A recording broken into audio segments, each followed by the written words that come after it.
एक दफा का जिक्र है कि एक छोटे से गांव में वलीद नाम का एक गरीब नौजवान रहता था जो हर रोज फजर के वक्त अपने बर्तन कंधे पर उठाता और गोवालों के बारों में जा जाकर दूध खरीदता, फिर उसे दही और लस्सी में बदल कर गाँव वालों को बेचता।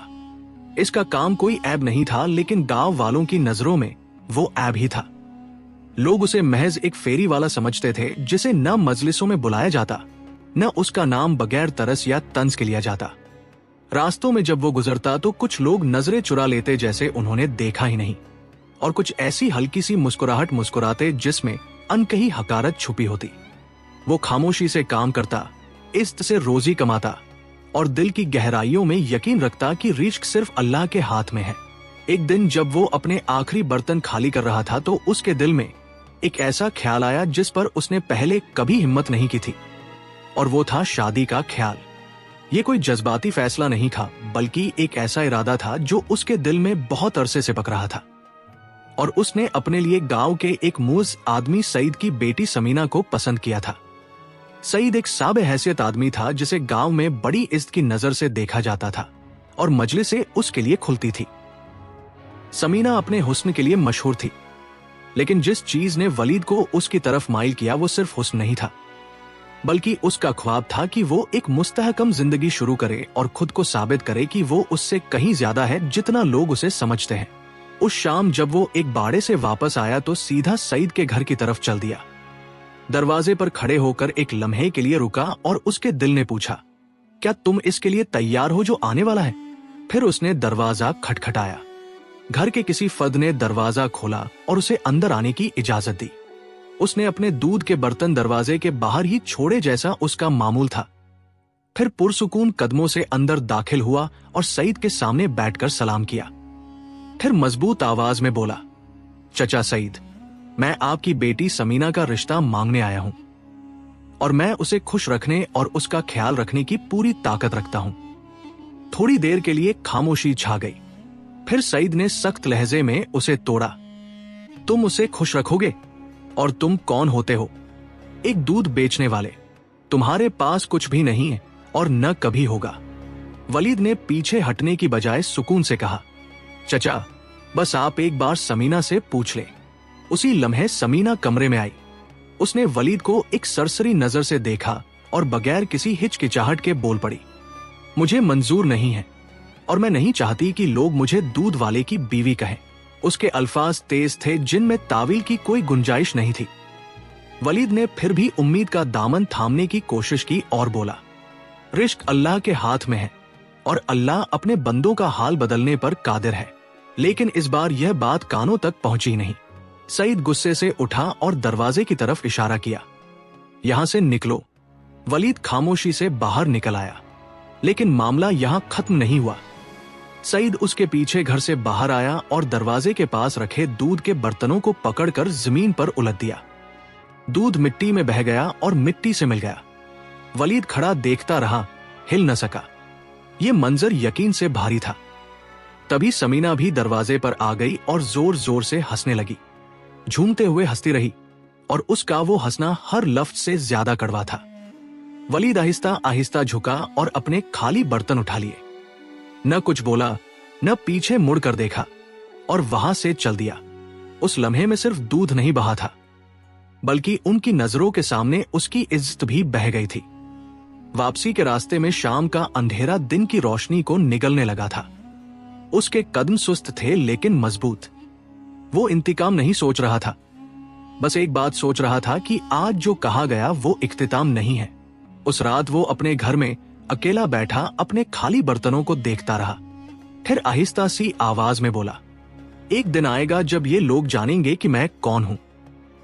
और उसे नहीं मालूम था कि वो दिन उतना करीब है जितना वो सोच भी नहीं सकता था। अगली सुबह, हर सुबह की तरह, वलीद ने अपने खाली बर्तन उठाए और गोवालों के बाड़ों की तरफ चल दिया। वही रास्ता जो वो बरसों से नापता आ रहा था, लेकिन उसके अंदर कुछ बदल चुका था। अब वो लोगों की नजरों की परवाह नहीं करता था, न उनके अल्फाज की। जो कुछ उसके साथ हुआ था उसने उसके अंदर कुछ ऐसा जगा दिया था जो पहले जाहिर नहीं था। वो पहले से ज्यादा खामोश हो गया था और पहले से ज्यादा तवज्जो से काम करने लगा था। पहले बाड़े से थोड़ा दूध खरीदा, फिर आगे बढ़ता गया, यहां तक कि गांव के किनारे एक ऐसे बाड़े पर पहुंचा जहां वो कम ही आता था। वहां उसकी नजर एक चीज पर पड़ी, एक कमजोर और लागर गाय जो बाड़े से बाहर बाकी रेवड़ से अलग बंधी हुई थी। उसका हाल जिंदगी से ज्यादा मुरझाने से करीब था। वलीद रुक गया और देर तक उसे देखता रहा। उसकी आंखें साकित थी, जैसे एक लंबी थकावट उन्हें जकड़े हुए हो, और उसका जिस्म बमुश्किल खड़ा रह सकता था। वलीद आहिस्ता आहिस्ता उसके करीब गया और उसके सर पर हाथ फेरा। वो हिली भी नहीं, जैसे अपने हाल से हार मान चुकी हो। उस लम्हे वलीद को एक अजीब सा एहसास हुआ। ये गाय उसी जैसी थी, अकेली, जिसे कोई नहीं चाहता था और जिसमें कोई फायदा नहीं देखता था। बाड़े का मालिक बाहर आया और उसे वहां खड़ा देखकर अकताहट भरे लहजे में बोला, इसे छोड़ो, इसमें कोई खैर नहीं। ये बीमार है और मैं इसके इलाज से थक चुका हूं। मुझे डर है कि ये बाकी रेवड़ को भी बीमार कर देगी। वलीद ने नजर उठाकर उसकी तरफ देखा और सुकून से पूछा, इसे कितने में बेचोगे? मालिक ने हैरानी से उसे देखा। क्या तुम संजीदा हो? वलीद ने साबित तकदमी से कहा। मालिक ने एक लम्हे के लिए सोचा, फिर हल्के से तंज के साथ बोला, जो भी दे सकते हो दे दो, बस मुझे इसके बोझ से नजात दिलाओ। वलीद ने अपने पास मौजूद सारा पैसा दे दिया और उसकी रस्सी थाम कर उसे अपने साथ ले चला। यह मंजर बड़ा अजीब था। एक दुबला पतला नौजवान एक लागर गाय को लिए चला जा रहा है जो बमुश्किल चल पा रही थी। रास्ते में लोगों की नजरें उसकी तरफ मुड़ने लगी। कुछ रुक गए और एक ने हंसते हुए कहा, ये क्या है वलीद? पहले दूध बेचते थे, अब बीमार मवेशियों के ताजर बन गए। कुछ लोग हंसने लगे और बोले, लगता है जो इसके साथ हुआ उससे इसका दिमाग खराब हो गया है। लेकिन वलीद ने कोई जवाब नहीं दिया, न पीछे मुड़ा, बस चलता रहा। इस बार उसकी खामोशी मुख्तलिफ थी। ये कमजोरी की खामोशी नहीं थी, बल्कि उस शख्स की खामोशी थी जो जानता हो कि वो एक ऐसी राह पर चल रहा है जिसे दूसरे नहीं समझ सकते। वो गांव के किनारे अपने छोटे से घर पहुंचा जो लोगों के घरों में शायद ही कोई अहमियत रखता था। उसने गाय को घर के साथ बांधा, फिर काम में लग गया। कुछ लकड़ियां इकट्ठी की और उसके लिए एक छोटी सी छप्पर बनाई जो बमुश्किल उसे धूप से बचा सकती थी। फिर उसके आगे कुछ पुरानी सब्जियां और थोड़ा पानी रख दिया। गाय बैठ गई, जैसे उसे किसी चीज की तवक्को ही न हो, और वलीद उसे गहरी सोच में डूबा देखता रहा। जो उसने किया था वो कोई बेसोचा समझा काम नहीं था, बल्कि एक फैसला था। अगले दिन वो सवेरे उठा, आग जलाई और उसमें लोहे का एक टुकड़ा गर्म किया, यहां तक कि वो सुर्ख हो गया। फिर आहिस्ता से गाय के करीब गया। वो उसे पुरसुकून नजरों से देखती रही। उसने लोहे को उसके पेट की एक मखसूस जगह पर लगाया। गाय का जिस्म दर्द से कांपा, लेकिन उसने मुजाहमत नहीं की, सब्र किया, जैसे उसे महसूस हो रहा हो कि ये उसे नुकसान नहीं पहुंचाना चाहता। जब ये हो गया तो वलीद बैठकर उसे देखता रहा। उसे यकीन नहीं था कि आगे क्या होगा, लेकिन वो कोशिश करने का पक्का इरादा रखता था। उसी दिन वो गांव गया और थोड़ा सा सिरका और लहसुन खरीदा। वापस आकर उन्हें पानी में मिलाया और गाय के आगे रख दिया। पहले उसने नहीं पिया, फिर कुछ देर बाद आहिस्ता आहिस्ता चुस्कियां लेने लगी। पहला दिन गुजरा, फिर दूसरा, फिर तीसरा, और वलीद हर रोज उसे गौर से देखता रहा। हर दिन एक छोटी सी तब्दीली नजर आती जो दूसरों को शायद नजर ना आती, लेकिन उसकी आंखें देख लेती। पहले वो ज्यादा मजबूती से खड़ी होने लगी, फिर खाने लगी, फिर उसकी भूख बढ़ने लगी, और दिनों के गुजरने के साथ उसका जिस्म भरने लगा। एक हफ्ते बाद वो पहले जैसी नहीं रही थी। 2 हफ्तों बाद वो बिल्कुल बदल चुकी थी, और 1 महीने बाद कोई ये यकीन नहीं कर सकता था कि यह वही गाय है जो मरने के करीब थी। वो अब ताकतवर और भरी भरी थी, और उसकी आंखों में जिंदगी वापस आ गई थी। एक सुबह वलीद उसके करीब गया तो वो दूध दे रही थी। वो एक लम्हे के लिए रुक गया। ये महज एक नतीजा नहीं था, ये एक नई शुरुआत थी, किसी नई चीज का आगाज। वो मुद्दत बाद पहली बार मुस्कुराया, और उसे क्या मालूम था कि ये गाय न सिर्फ उसका हाल बदलेगी, बल्कि लोगों के दरमियान उसका मकाम भी बदल देगी। जब से गाय ने दूध देना शुरू किया, वलीद को जल्द ही एहसास हो गया कि उसके हाथ में जो है वो कोई मामूली बात नहीं है। ये महज किस्मत नहीं थी, बल्कि एक आगाज था। दूध दिन ब दिन बढ़ता गया, इतना कि पहले वो पूरे गांव के बाड़ों से जितना इकट्ठा करता था उससे भी ज्यादा हो गया। और यूं लगता था जैसे इस गाय ने उसे सिर्फ दूध नहीं बल्कि एक नया दरवाजा खोल कर दे दिया हो। एक सवेरे उसने अपने बर्तन भरे और बाजार का रुख किया, लेकिन इस बार फर्क था। अब वो बाड़ों से खरीदने नहीं जा रहा था बल्कि अपना माल बेचने जा रहा था। अपनी जगह पर खड़ा हुआ और लोग खरीदने आने लगे। बाड़ों के मालिकों ने देखा कि वलीद आज खरीद नहीं रहा, बेच रहा है। अगले दिन वो उससे भी ज्यादा लेकर आया, फिर उससे भी ज्यादा। लोग हैरान होने लगे। लगता है इसका कोई खास जरिया है, जरूर कोई राज है। लेकिन वलीद ने कुछ नहीं बताया। वो उन्हें कायल करने में नहीं लगा था, बस आगे बढ़ने में लगा था। एक रात उसने अपनी कमाई गिनी और दिल में कहा, मैं यहां नहीं रुकूंगा, मुझे आगे जाना है। अगले दिन वो एक और गाय खरीद लाया। इस बार बीमार नहीं बल्कि तंदुरुस्त और ताकतवर। उसे पहली वाली के साथ बांधा और काम नए सिरे से शुरू कर दिया। वो फजर से पहले उठता, अपने हाथों से काम करता, हर चीज खुद देखता, कोई छोटी सी बात भी नजरअंदाज नहीं करता और किस्मत पर नहीं, मेहनत पर भरोसा करता। दिनों के साथ पैदावार दोगुनी हुई तो तीसरी गाय ले आया, फिर चौथी। अब ये कोई आजमाइश नहीं रही थी बल्कि एक वाज़ेह कारोबार बन चुका था। छोटा सा बाड़ा तंग पड़ने लगा तो उसने दीवार गिराई और जगह बढ़ाई। फिर एक आदमी को काम पर रखा, फिर दूसरे की जरूरत पड़ी, फिर तीसरे की, और घर के इर्द गिर्द की जमीन बदलने लगी। गायों की आवाजें, मजदूरों की हरकत और बलारू के चलते काम ने उस जगह का रंग ही बदल दिया। थोड़े अरसे में वलीद सिर्फ दूध नहीं बेच रहा था बल्कि दही, पनीर, मक्खन और घी भी बनाने लगा। वो बाजार को होशियार नजर से देखता, जानता था लोगों को क्या चाहिए और वो उसे मुहैया कर देता। फिर उसने अपना माल आसपास के गांवों में भेजना शुरू किया और ताजर खुद उसके पास आने लगे। कोई घी बड़ी मिकदार में चाहता था, कोई पनीर, कोई मवेशी खुद खरीदना चाहता था। और वलीद, जो कभी बाजार के कोने में खड़ा होता था, अब वो शख्स बन चुका था जिसके पास लोग खुद चलकर आते थे। उसने नई जमीन खरीदी, बड़ा बाड़ा बनाया, अच्छा साड़ लाया ताकि नस्ल बेहतर हो। फिर बकरियां भी शामिल कर ली और हर फैसला सोच समझ कर किया, न जल्दबाजी न लापरवाही। एक दिन गांव का एक आदमी उसकी फैली हुई जमीन और चहल पहल देखकर बोला, ये अब दूध वाला नहीं रहा, ये तो बड़ा ताजर बन गया है। और वक्त के साथ वो महज ताजर भी नहीं रहा बल्कि पूरे गांव का सबसे अमीर आदमी बन गया। बाजार उसके गिर्द घूमने लगा। लेकिन सबसे बड़ी तब्दीली पैसे में नहीं, लोगों में आई। वो लोग जो कभी उसकी तरफ देखते भी नहीं थे, अब अदब से सलाम करते थे। जो उसे अपनी मजलिसों से दूर रखते थे, अब खुद बुलावे भेजते थे। सैयद वलीद, हमारी महफिल में आए, आपका आना हमारे लिए बहुत जरूरी है, करम करें, इनकार मत करें। लेकिन वलीद शाइस्तगी से माजरत कर लेता, काम में मसरूफ हूं, किसी और वक्त सही। ये इंतकाम नहीं था, लेकिन वो भूला भी नहीं था। उसका दिल बदल चुका था और अब वो अपनी कद्र जानता था। लेकिन उसे नहीं मालूम था कि आने वाला वक्त उसके दिल को पहले से कहीं ज्यादा आजमाएगा। दिन गुजरते गए और वलीद का हाल मुस्तहकम हो गया।